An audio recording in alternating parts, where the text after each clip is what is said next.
ito ay rated SPG. Striktong patnubay at gabay ng magulang ang kailangan. Maaaring may masiselang tema, lengguwahe, karahasan, sexual, horror o droga na hindi angkop sa mga...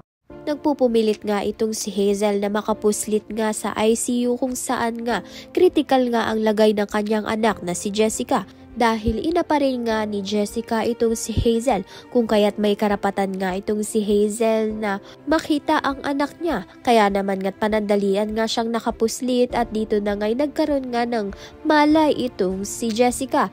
Subalit na purnada nga ito dahil nahuli nga siya nito ni Felma at ni Manuel. Kaya naman nga't agad nga siyang pinalayas. Dahil dito gagawa naman nga ng masamang paraan ito nga si Hazel upang makabalik nga sa ICU kung saan critical nga ang lagay nito ni Jessica.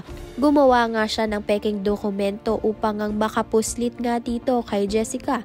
Samantalang ito nga si Jeff ay hindi pa rin nga nakakakuha ng magandang trabaho.